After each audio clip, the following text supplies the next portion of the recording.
Hi hello welcome to post 360. ఈ మధ్యకాలంలో రాజకీయాల్లో అటు ఆంధ్ర తెలంగాణ రెండు చూసుకుంటే చెల్లెలుగా ఉన్న వాళ్ళు అన్నలకి కుటుంబానికి కొద్దిగా గట్టి పోటీ ఇస్తూ ఉన్నారు. కొంతమంది హద్దులు దాటి మాట్లాడుతూ బంధాలకు బంధుత్వాలకి విలువనిస్తున్నారా లేదా, ఎందుకు ఇలా మాట్లాడుతున్నారన్న ఆలోచన ప్రతి ఒక్కరిలో రేకెత్తుతుంది. ముఖ్యంగా ఆంధ్రప్రదేశ్ రాజకీయాల్లో చూస్తే మొన్న షర్మిల గారు ఒక స్టేట్మెంట్ చేశారు. ఇటువంటి అన్న ఎవరికి ఉండకూడదు, ఆయన అన్న కాదు అన్నట్టుగా మాట్లాడారు. ఆ తర్వాత విజయమ్మ గారు ఒక లెటర్ రాశారంటూ బయటకు వచ్చింది. అసలు ఏంటి షర్మిల గారు కాంగ్రెస్ పార్టీలో ఉంటూ కూటమికి ఆపద వచ్చినప్పుడు ప్రతిసారి ఈవిడ ఎందుకు ముందుకు వస్తున్నారు, అన్నపైన ఇటువంటి మాటలు ఎందుకు మాట్లాడారని నాకున్న డౌటు. సో గురువుగారు ఏ విషయం దాని గురించి ఏం మాట్లాడతారో ఒకసారి చూడాలి. ఇక్కడ పేర్లు ప్రస్తావించడం నా వరకే, ఈ స్టోరీలో వాస్తవాన్ని మాత్రమే మీరు గ్రహించండి. సార్ గురుగారు చెప్పండి, ఆంధ్ర రాజకీయాలలో చెల్లెళ్ళ పోరు అనేది రాజకీయాలలో చెల్లెళ్ళ పోరు, అన్నదమ్ముల పోరు అనేది సహజం రాజకీయాల్లో. కానీ రాజకీయం వరకు ఉంచితేనే అది బాగుంటుంది.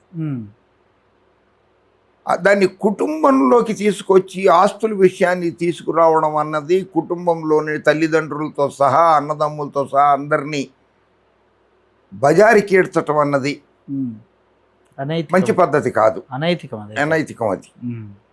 అది చాలా చాలా తప్పు. అవును. షర్మిల గారంటే వైఎస్ రాజశేఖర రెడ్డి గారి మీద ఉన్న ప్రేమ అభిమానంతో షర్మిల అక్క అని చెప్పి పిలిచారు చాలామంది. షర్మిల అక్క అన్నారు.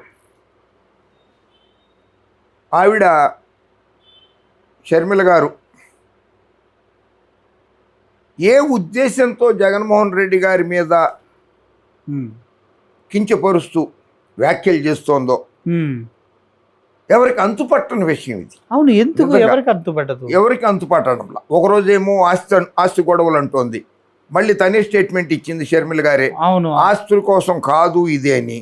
ఆస్తి కోసం కానప్పుడు అన్నయ్యతోటి గొడవ ఎందుకు, వదినతోటి గొడవ ఎందుకు, నీకేం తక్కువ చేశారు?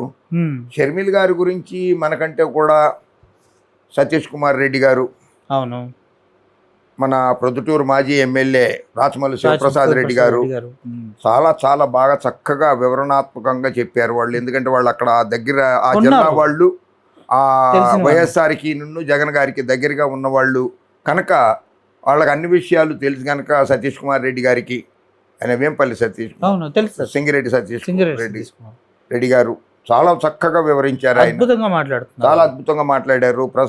రాచమల్లి శివప్రసాద్ రెడ్డి గారు చాలా అద్భుతంగా మాట్లాడారు. మన మీడియా మిత్రులు కూడా, యూట్యూబ్ మీడియా మిత్రులు కూడా చాలా చక్కగా విశ్లేషణాత్మకంగా చేశారు. అలాగే ఇక్కడికి వచ్చేసరికి ప్రతి కుటుంబంలోనూ గొడవలు ఉంటాయి. ప్రతి కుటుంబంలో ఉంటాయి గురుగారు. రాజకీయాల్లో ఉన్న కుటుంబాల్లోనే కాదు, ప్రతి కుటుంబంలో కూడా గొడవలు ఉంటాయి. గొడవలు అన్న తర్వాత కంపల్సరీ ప్రతి కుటుంబంలో వస్తుంది. ఎక్కడ 1200 గజాల స్థలంలో ఇళ్ళు, 1600 గజాల స్థలంలో ఇళ్ళు, 1000 గజాల స్థలంలో ఇళ్ళు దగ్గర నుంచి 25 గజాల స్థలంలో కూడా వచ్చారు.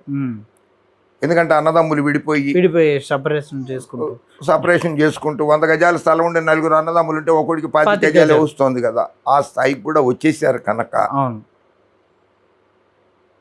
షర్మిల గారి గురించి ఎక్కువ మనం మాట్లాడి ఆవిడకి మైలేజ్ ఇవ్వడం అనేది అనవసరం. ఆవిడకి ఇచ్చిన మైలేజ్ రాదు. మైలేజ్ అనేది ఆవిడంతటా ఆవిడే పోగొట్టుకుంది. ఎందుకంటే ఆవిడ భాష కూడా ఈ మధ్య చాలా అభ్యంతరకరమైనటువంటి భాష వాడుతోంది. అవును. ఆవిడ అన్నయ్య వదిలిని విమర్శించడమే కాకుండా వైఎస్ఆర్సీపీ కార్యకర్తలు, వైఎస్ఆర్సీపీ వాళ్ళందరూ కుక్కలు అని అంటోంది. కుక్కలు అంటోంది. సరే అమ్మో, కుక్క అంటే చాలా విశ్వాసపాత్రం. కరెక్ట్. అది ప్రజల కోసం విశ్వాసపాత్రులు. Yes. YS Raja Reddy, YS Rajasekhara Reddy, YS Jaganmohan Reddy కుటుంబానికి విశ్వాసపాత్రులు, తెలుగు ప్రజలకి విశ్వాసపాత్రులు వైఎస్ఆర్ కాంగ్రెస్ పార్టీ వాళ్ళు, అందులో డౌటే లేదు. అంటే ఇప్పుడు వాళ్ళ తండ్రి గారిని, వాళ్ళ అన్నయ్యని, వాళ్ళ తాతగారిని గౌరవించి విశ్వాసంతో ఉండే వాళ్ళందరినీ కుక్కలతో పోలిస్తుందంటే వాళ్ళ తండ్రిని తాతని కూడా అవమానించినట్టే కదా. అవమానించింది. కానీ నేనేమంటున్నా అంటే కుక్కలు చాలా విశ్వాసపాత్రం అని ఆవిడ ఉద్దేశంలో అవమానం, కానీ నిజంగా కంపేర్ చేసుకుంటే విశ్వాసపాత్రం. తెలుగు ప్రజలకి విశ్వాసపాత్రులు కుక్కలండి. మరి నేను అనకూడదు, మన ఒక మంచి స్క్రిప్ట్ రైటర్ ఉన్నాడు, కంటెంట్ రైటరు, ఉత్తరాంధ్ర శ్రీనివాస్ అంటారు అతన్ని. ఓకే, అతను చాలా బాగా రాస్తూ ఉంటాడు అప్పుడప్పుడు. అతను కూడా కొన్ని చేశాడు.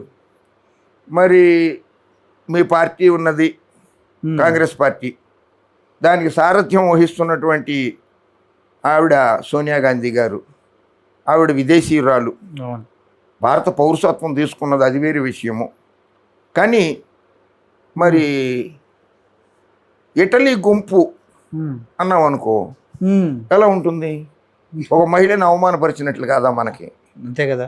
నేను అంటలేదు, జస్ట్ ఎగ్జాంపుల్ చెప్తాను. మనం అనలేండి అంతగా, మనం దిగదారం, అంత అట్లా దిగదారం అనొచ్చు కదా. అట్లాగే పచ్చ గుంపు అనొచ్చు, అది కూడా అనం మనం అనకూడదు. అది పసుపు రంగు అంటే చాలా. ఈ మధ్య కొంతమంది జాతి మీడియా అంటున్నా కూడా దాన్ని మనం ఎత్తుకుని మాట్లాడతాం, తప్పు. అది మాట్లాడకూడదు. కులాల గురించి, మతాల గురించి, ప్రాంతాల గురించి అసలు మాట్లాడకూడదు. సరే, ఆవిడ ఇక్కడ తెలంగాణలో పార్టీ పెట్టింది, షర్మిలమ్మ గారు పాదయాత్ర చేసింది, పోటీ చేస్తానని ఎన్నికల దగ్గర సిద్ధమైపోయి ఎన్నికలు వచ్చేసరికి దుకాణం మూసేసుకుని పార్టీ రద్దు చేసేసుకుని వెళ్ళిపోయింది. ఎందుకు అలా చేశారంటారు? అది అంతు చిక్కని విషయాలు ఇవన్నీ కూడా. కొండా రాఘవరెడ్డి గారు బాగా తెలుసు ఆ విషయాలు. ఆయన మాట్లాడుతున్నారు, అద్భుతంగా చెప్తున్నారు ఆయన. కొండా రాఘవరెడ్డి గారు ఆయన చాలా చక్కగా వివరిస్తున్నారు. ఫస్ట్ నుంచి ఉన్నారు, ఆ పార్టీలో ఉన్నారు. ఆవిడతో పాటు చాలా మంది ఆస్తులు పోగొట్టుకున్నారు తెలంగాణలో ఆవిడ పార్టీలో తిరిగి ఆ పార్టీ కోసం అని చెప్పి ఖర్చు పెట్టుకున్నారు. కొంతమంది పొలాలు అమ్ముకున్న వాళ్ళు ఉన్నారు. అది కూడా వైఎస్ రాజశేఖర రెడ్డి గారి పైన అభిమానంతో వాళ్ళ కూతురుగా విలువనిచ్చారు. కానీ ఎక్కడ నిలబెట్టుకుంది? సో ఆవిడ ఈ రకంగా సొంత కుటుంబాన్ని బయటికి లాగటము, అవమానపరచడం అనేది ప్రజలు జీర్ణించుకోలేకపోతున్నారు. అవును, చాలా బాధపడుతున్నారు. రాజశేఖర రెడ్డి గారు ఆస్తి పంచినప్పుడు చక్కగానే ఆయన సమతుల్యంగానే పంచిపెట్టారు. మరి జగన్మోహన్ రెడ్డి గారిని అరెస్ట్ చేసినప్పుడు 16 నెలలు జైల్లో ఉన్నాడు ఆయన. ఆయన జగన్మోహన్ రెడ్డి గారి ఆస్తుల్ని ఎన్ఫోర్స్మెంట్ డైరెక్టరేట్ అటాచ్మెంట్ షర్మిల గారు ఆస్తుల్ని అటాచ్ చేయలేదే? మరి చేయలేదు కదా. మరి జగన్ గారు ఆస్తి అని చెప్పే కదా చేసింది. జగన్ గారు ఆస్తి అని చెప్పి ఎన్ఫోర్స్మెంట్ డైరెక్టరేట్ కూడా గుర్తించింది కదా. షర్మిల కదా కాదని చెప్పింది కదా ఎన్ఫోర్స్మెంట్ డైరెక్టరేట్ కూడా. సిబిఐ కూడా కేసు పెట్టింది జగన్మోహన్ రెడ్డి గారి మీదే కదా. ఆయన ఆస్తులు అక్రమ ఆస్తులు అన్నట్టుగానే అభియోగం చేసి పెట్టారు. కనుక ఇప్పుడు ఆయన అక్రమాస్తులు అని చెప్పి ఊరికి ఓదరగొట్టి 1,00,000 కోట్లు అని చెప్పి అన్నారు. 1,00,000 కోట్ల నుంచి 40,000 కోట్లు అన్నారు, 40 నుంచి 30,000 కోట్లు అన్నారు. ఆయన ఎవరో సిబిఐ మాజీ డైరెక్టర్ గారు వచ్చి అయ్యి లేదు, ఇది లేదు, ఓన్లీ లేదు, 13,000 కోట్లే, 1,300 కోట్లే అన్నారు. ఇప్పుడు అది కూడా లేదని చెప్పి కేసు కొట్టేసే స్థితికి వచ్చేసింది. సో జగన్మోహన్ రెడ్డి గారు యువకుడుగా ఉన్నప్పటి నుంచి ఆయన వ్యాపారాలు చేసుకున్నారు. బెంగళూరులో చేసుకున్నాడు, హైదరాబాద్లో చేసుకున్నారు, ఎక్కడెక్కడ ఆయన వ్యాపారాలు ఆయన చేసుకున్నాడు. ఆయన అక్రమంగా సంపాదించాల జగన్మోహన్ రెడ్డి గారు ఎప్పుడు కూడా. జగన్మోహన్ రెడ్డి గారు ఎవరి దగ్గర పార్టీలు పెట్టి లంచాలు తీసుకున్నాడని చెప్పి ఎవరి దగ్గర ఏ రాజకీయ నాయకుడు లేదా ఏ పారిశ్రామికవేత్త చెప్పాలని నేను జగన్మోహన్ రెడ్డి పార్టీకి ఇన్ని కోట్లు ఇచ్చాను. ఈ మధ్య విజయవాడలో ఒక నాయకుడు 5 కోట్లు ఇచ్చానని ఎంపీ పైన అభియోగాలు చేశారు. అటువంటివి ఏం లేవు. జగన్మోహన్ రెడ్డి గారి పార్టీకి మేము చందాలు ఇచ్చాము, అటువంటిది ఏమీ లేదు. జగన్మోహన్ రెడ్డి పిచ్చి అమాయకుడు. సీట్ ఇచ్చా నీకు కావాలి డబ్బులు ఇస్తానేవాడంట. మైల్ వరకు మొన్న కొత్తగా సీట్ ఇస్తే సార్ నేను ఎట్ట గెలుస్తా అంటే, ఒరే నువ్వు నా పేరు పెట్టుకుని నిలబడి నేను డబ్బులు పంపిస్తా పోనీకన్నా. ఆయన జగన్మోహన్ రెడ్డి గారు వ్యవస్థలను మేనేజ్ చేయడం రాదు ఆయనకి. వ్యవస్థలను మేనేజ్ చేసి అధికారంలోకి వచ్చిన వాళ్ళు ఉన్నారు. ఇందాకనా ఇక్కడ ఏంటంటే అన్ని వ్యవస్థల్ని మేనేజ్ చేయటం అనేది జగన్మోహన్ రెడ్డి గారి లేదు. అవును. అవినీతి ఆయన దగ్గర లేదు. ఆయన అధికారంలోకి వచ్చిన తర్వాత 151 మంది శాసనసభ్యులు గెలిచారు. అంతకంటే ఎక్కువ పథకాలు పెడదామని చెప్పి దాదాపు 200 పథకాలు ప్రవేశపెట్టారు ఆయన. అమ్మఒడి కావచ్చు, వసతి దీవెన కావచ్చు, ఇటువంటివి, రైతు భరోసా, అటువంటివన్నీ కలిపి చాలా చేశారు. ఆయన రాష్ట్రాభివృద్ధి, పేద బడుగు బలహీన దళిత మైనారిటీ వర్గాల అభివృద్ధి, సామాజిక అభివృద్ధి, ఆర్థిక అభివృద్ధిని దృష్టిలో పెట్టుకుని పరిపాలించాడు కనుక పార్టీ మీద కొంచెం దృష్టి పెట్టలేకపోవడంతో కార్యకర్తల అసంతృప్తికి లోనైన మాట వాస్తవం. ఇప్పుడు ఆయన కార్యకర్తల గురించి కూడా రోజు ఆఫీసులో వచ్చినప్పుడల్లా రోజు చాలామంది కార్యకర్తలని, నాయకుల్ని కలవడం మొదలెట్టారు. పార్టీని ఒక గాడిలో పెట్టుకుంటూ వస్తున్నారు ఆయన. 2029 ఎన్నికలకి సమాయత్తం అవుతున్నారు ఆయన. మనం ఇంతకుముందు మనం ఒక వీడియో కూడా చేసినట్లు గుర్తు నాకు. జమిలీ ఎన్నికలు వస్తాయని, జమిలీ ఎన్నికలు రావని చెప్పిన 2027లో డీలిమిటేషన్ శాసనసభ ఇవి పునర్విభజన జరుగుతూ ఉంటే ఎప్పుడు జరుగుతుంది? ఛాన్స్ లేదు. 2029లోని ఎన్నికలు జరుగుతాయి. సో ఆయన జగన్మోహన్ రెడ్డి గారు అధికారంలోకి వస్తారా రారా అన్నది విలేజెస్లోకి వెళితే తెలిసిపోతుంది. అవును. జగన్మోహన్ రెడ్డి గారు 60 నెలల అధికారంలో ఉండి, 5 సంవత్సరాల అధికారంలో ఉండి 3,33,000 కోట్ల రూపాయలే అప్పు చేశారు ఆయన. అవును. దాన్ని 10 లక్షల కోట్లు చేశాడు, 12 లక్షల కోట్లు చేశాడు, అప్పు చేశాడు అని చెప్పి ఓదరగొట్టేసి అప్పవాది వేశారు. కానీ ప్రస్తుత ప్రభుత్వం 22 నెలల్లోనే జగన్మోహన్ రెడ్డి గారి రికార్డును దాటేసి బ్రేక్ చేసేసి అప్పులు ప్రతి మంగళవారం అప్పే. అవును. మళ్ళీ ప్రతి శుక్రవారం కోర్టు మెట్లు ఎక్కుతాడని చెప్పి అన్నారు. వీళ్ళు ప్రతి శుక్రవారం అప్పులు, ప్రతి మంగళవారం అప్పులు చేస్తూ ఆ 3,33,000 కోట్లు దాటిపోయింది 22 నెలలకే. సో షర్మిల గారు సార్ మీరు చెప్పినట్టుగా ఇప్పుడు షర్మిల గారు వీటిపైన ఎప్పుడు మాట్లాడరేంటి? ఆమె మాట్లాడదు. ఇప్పుడు అప్పులపైన మాట్లాడదు. మొన్న డ్రగ్స్ విషయంలో ఒక వ్యక్తి దొరికిపోయాడు, ఎంపీ, ఏలూరు ఎంపీ, ఆ విషయం మాట్లాడదు. ఇంకా మొన్న తిరుపతి దేవస్థానంలో కొన్ని అవాంఛనీయత, ఇల్లీగల్గా కొన్ని రిలేషన్స్ ఉన్నాయని బయటకు వచ్చినాయి. వీటన్నిటి గురించి ఆవిడ మాట్లాడకుండా ఎప్పుడు ఒక పార్టీకి ప్రాబ్లం వస్తే ఇప్పుడు వస్తుంది అంటున్నారు అందరూ. Diversion politics. ఓకే. ఇప్పుడు నిజం చెప్పాలనంటే షర్మిల గారి కంటే కూడా సీనియర్ నాయకులు కాంగ్రెస్లో ఉన్నారు. అవును. ఉద్దండ పండితులు ఉన్నారు. అవును. కేంద్ర మంత్రిగా చేసిన వాళ్ళు ఉన్నారు. ఎంబీబీఎస్ డాక్టరు, ఎండి డాక్టర్ అయినటువంటి డాక్టర్ చింతామోహన్ ఉన్నాడు, దళితుడు. చాలా చక్కగా మాట్లాడతాడు ఆయన సబ్జెక్ట్ మీద. ఆయన కేంద్ర మంత్రిగా కూడా చేశాడు. అటువంటి వాళ్ళందరినీ కూడా కాదని షర్మిల గారికి అసలు అది రావడమే చాలా ఒక కేవలం వేరే రూట్లో వచ్చింది అని చెప్పి అనుకుంటున్నారు జనము. అది ఎవరో చెప్పడం వల్ల ఒక వెనకాల ఒక అదృశ్య హస్తం ఉండి, ఆ హస్తం ఎప్పుడు ఉంటుంది, ఆ హస్తం ఉండి, ఆ హస్తం ద్వారానే ఈవిడికి ఆ కాంగ్రెస్ హస్తం వచ్చింది అని చెప్పి అనుకుంటున్నారు. ఇప్పుడు ఆవిడ కాంగ్రెస్లో ఉన్నా కానీ కాంగ్రెస్ పార్టీకి ఎక్కడ కూడా బెనిఫిట్ జరగడం లేదు ఆవిడ ఉండడం వల్ల, కాంగ్రెస్లో ఉండడం వల్ల. కానీ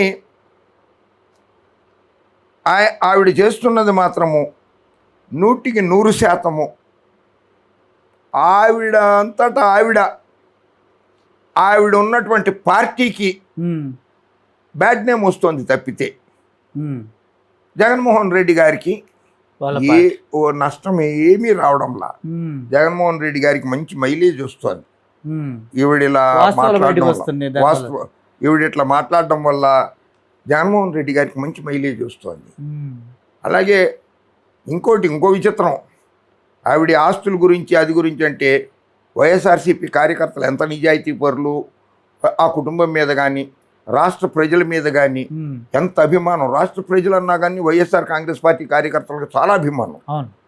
అందులో పేద బడుగు బలహీన దళిత మైనారిటీ వర్గాలంటే మరీ అభిమానం వైఎస్ఆర్సీపీ కార్యకర్తలు. ఇది వాస్తవం, ఇది వాస్తవం. వాళ్ళేమో అమ్మా నీకు డబ్బే కావాలంటే మేము అందరం చందాలు పోగు చేసుకున్నా నీకు తీసుకొచ్చేస్తాం అమ్మా, జగన్మోహన్ రెడ్డి గారిని విమర్శించద్దబ్బా అని చెప్పేసరికి ఆయన కూడా అమ్మో రెండో రోజు నాడే వచ్చేసి అమ్మో ఆస్తుల గురించి కాదు నేను మాట్లాడిందని చెప్పి మళ్ళీ మాట మార్చేసి సెల్ఫ్ గోల్ వేసుకోవటం, అది కూడా మళ్ళీ అది సెల్ఫ్ గోల్, అది సెల్ఫ్ గోల్. అది అట్లా వేసుకుంది ఆవిడ తనంతట తనగా. సరే విజయమ్మ గారు లేఖ రాశారన్నారు, ఆ లేఖ ఆవిడ రాసిందో లేదో కూడా మనకి తెలియదు. విజయమ్మ గారు నిజంగా చెప్పాలంటే మీడియా ముందుకు వచ్చి చెప్తారు, లేఖ ఎందుకు రాస్తారు. తర్వాత ఎప్పుడో చేసిన వీడియో కూడా అదేదో వీడియో విజయమ్మ గారిది ఏదో సర్క్యులేట్ చేశారు మార్కెట్లో. సో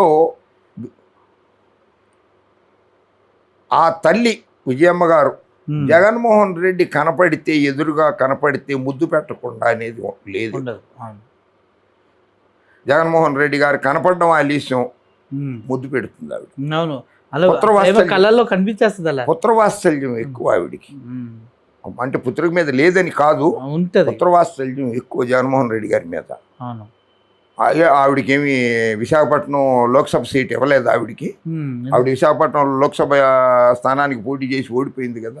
ఆవిడకి ఏమన్నా తక్కువ చేశాడా తల్లికి? చేయలేదు కదా. అటువంటిది జగన్మోహన్ రెడ్డి గారి మీద షర్మిల గారు అభాండాలు వేయడం అనేది చాలా దురదృష్టకరం. బట్ వైఎస్ఆర్సీపీ కార్యకర్తలు మంచి స్టెప్ ధీటుగా సమాధానం చెప్తూ ఉన్నారు. దానికి జగన్మోహన్ రెడ్డి గారి మీద ప్రేమ చూపించారు వాళ్ళు కార్యకర్తలు కూడా.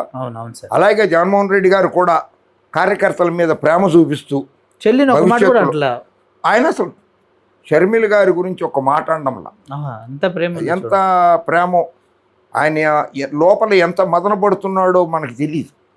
చెల్లి నన్ను ఎందుకు ఇట్లా దుర్భాషలాడుతోంది అనేటువంటిది ఆయన నిజంగా, ఆయన బయటకు వస్తే మళ్ళీ చిరునవ్వు నవ్వుతున్నాడు కార్యకర్తలతో కానీ నాయకుల దగ్గర కానీ ఎక్కడైనా కానీ. ఆయన రాజశేఖర రెడ్డి గారి చిరునవ్వు, రాజశేఖర రెడ్డి గారి నవ్వు వైఎస్ జగన్మోహన్ రెడ్డికి వచ్చింది మళ్ళీ. ఆ నవ్వు హస్ముఖి. కొంతమంది రాజకీయ నాయకుల దగ్గర నవ్వు చూడడం మనం ఎప్పుడు ఏడిపే, మనం నవ్వు చూడాల, ఏడుస్తూనే ఉంటారు వాళ్ళు. ఈ జగన్మోహన్ రెడ్డికి నటన రాదు, ఆయన వాస్తవాల గురించి మాట్లాడుతారు, జీవిస్తారు. మనం ఆర్టిఫిషియల్ గా జగన్మోహన్ రెడ్డికి ఆర్టిఫిషియల్ నవ్వులు అవన్నీ లేవు. ఆర్టిఫిషియల్ గా నవ్వాలని అటువంటివి ఏమీ లేవు. ఎన్ని కష్టాలు ఎదుర్కొన్నాడు ఆయన. ఆయన ఎదుర్కొని కష్టం ఉందా పార్టీ పెట్టినప్పటి నుంచి? లేదు. అన్ని పోరాటాలే. 16 నెలలు జైల్లో ఉండడం కావచ్చు, ఈడీ కేసులు, సిబిఐ కేసులు, అన్ని రకాలని ఎదుర్కొని ఆయన అధికారంలోకి వచ్చాడు. కాకపోతే ఏంటంటే కొన్ని శక్తులు, కొన్ని వ్యవస్థలు ఆయనకి, ఆయన వల్ల లబ్ధి పొందిన వ్యవస్థలు కూడా, ఆయన వల్ల లాభం పొందిన వాళ్ళు కూడా ఆయనకి వ్యతిరేకంగా పనిచేయడం వల్ల ఆయన అధికారాన్ని కోల్పోయారు. అక్కడ కూడా 40% పోలింగ్ అయింది ఆయన పార్టీకి. చాలా గ్రేట్ అది. సో ఆయన సీట్లు ఇచ్చింది కూడా, ఆయన ఇచ్చినటువంటి సీట్లు ఎవరెవరికైతే ఇచ్చారో, అటు లోక్సభకు కావచ్చు, ఇటు రాజ్యసభకు కావచ్చు, ఇటు శాసనసభకి, శాసన మండలికి, జిల్లా పరిషత్ చైర్మన్లు, మున్సిపల్ చైర్మన్లు, కార్పొరేషన్ మేయర్లు ఇచ్చిందంతా కూడా సామాన్య కుటుంబీకులకి ఇచ్చాడు ఆయన. ఏదో వ్యాపారవేత్తలకి ఇవ్వాల. కొన్ని పార్టీలు అయితే పార్టీలే కార్పొరేట్ పార్టీలు అయిపోయినాయి. అమ్మేసుకున్నారు. పార్టీలే కార్పొరేట్ పార్టీలు అయిపోయినాయి. ఒక పువ్వు పార్టీ ఉంది, ఆ పువ్వు పార్టీకి బ్యాంక్ బ్యాలెన్సే 10,000 కోట్ల పైన ఉంది. అద్వానీ గారు ఉన్నప్పుడు, వాజ్పేయి గారు ఉన్నప్పుడు 100 కోట్లు 150 కోట్లు కూడా బ్యాలెన్స్ లేదు ఆ పార్టీకి, బ్యాంక్ బ్యాలెన్స్ లేదు. ఆ పార్టీ ఆఫీస్ ఎంత ఆఫీస్ ఉండేది ఢిల్లీలో సహా, ప్రధాన కార్యాలయం వాళ్ళది. ఇప్పుడు అసలు ఎర్రకోటం తలపించే రీతిలో వాళ్ళ పార్టీ ఆఫీస్ ఉంటుంది. దాని విలువే 600 కోట్లు 800 కోట్ల పైన ఉంటుంది పార్టీ ఆఫీసు, వాళ్ళు కట్టిన పార్టీ ఆఫీసే. సో ఈ అవన్నీ పాపం జగన్మోహన్ రెడ్డి గారికి తెలియదు, చేయలే.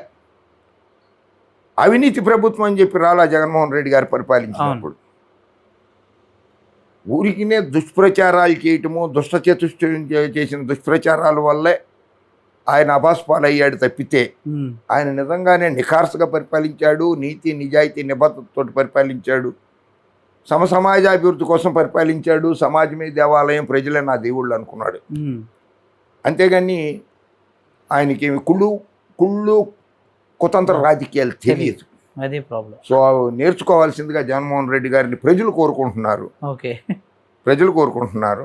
అలా కోరుకుంటే గ్రాస్ రూట్ లెవెల్లో నుంచి కూడా కార్యకర్తలను ఉత్తేజపరిస్తే ఆయన 2029 ఎన్నికల్లో పరిస్థితులు మారే అవకాశాలు కూడా ఉండొచ్చు. Okay okay. సో షర్మిల్ గారి గురించి మనము మాట్లాడుకుంటాం అనేది అవసరం లేదేమో అనిపిస్తుంది. అందరూ మాట్లాడాల్సిన వాళ్ళు పెద్దవాళ్ళందరూ కూడా మాట్లాడేశారు. సతీష్ రెడ్డి గారు కానీ, సతీష్ కుమార్ రెడ్డి గారు కానీ, రాచమల్లి శివప్రసాద్ రెడ్డి గారు కానీ, కొడాలి నాయన గారు కూడా మాట్లాడినట్టున్నారు. అటువంటి వాళ్ళందరూ మాట్లాడేశారు పెద్దవాళ్ళందరూ. మనం కుటుంబంలో తలదూర్చడం కూడా మంచి పద్ధతి కాదు. మనకి అందరి కుటుంబాల్లోనూ ఉంటాయి గొడవలు అనేది. ఎన్టీ రామారావు గారి కుటుంబం చూసాము, ఆయన ఎంత క్షోభపడ్డారో ఎన్టీ రామారావు గారు అనేది కూడా మనం చూసాము. కరుణానిధి గారు ఎంత క్షోభపడ్డారో కూడా చూసాము. ఆయన పెద్ద కుమారుడు స్టాలిన్ కంటే అన్నగారు విడిపోయి వెళ్ళిపోయాడు. అట్లాగే లాలూ ప్రసాద్ యాదవ్ గారి బావమరిది పప్పు యాదవ్ అని ఉంటాడు.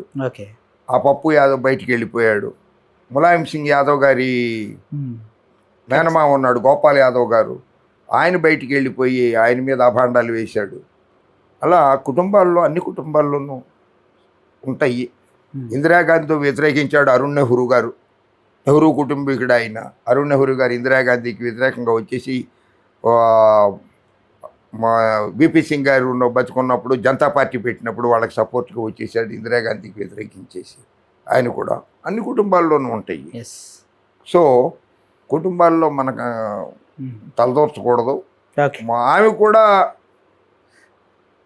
అన్న అని కాకపోయినా, అన్నగా కాకపోయినా ప్రజా సంక్షేమం కోరుకున్నటువంటి ఒక మాజీ ముఖ్యమంత్రి అయినటువంటి దాన్ని దృష్టిలో పెట్టుకుని ఇటువంటి ప్రకటనలు అభాస్పాలు చేయడం మంచిది కాదేమో ఆలోచించాల్సిందిగా షర్మిలక్క అలియాస్ షర్మిలమ్మ అలియాస్ మురిసిపల్లి షర్మిల గారిని కోరుకుంటున్నా.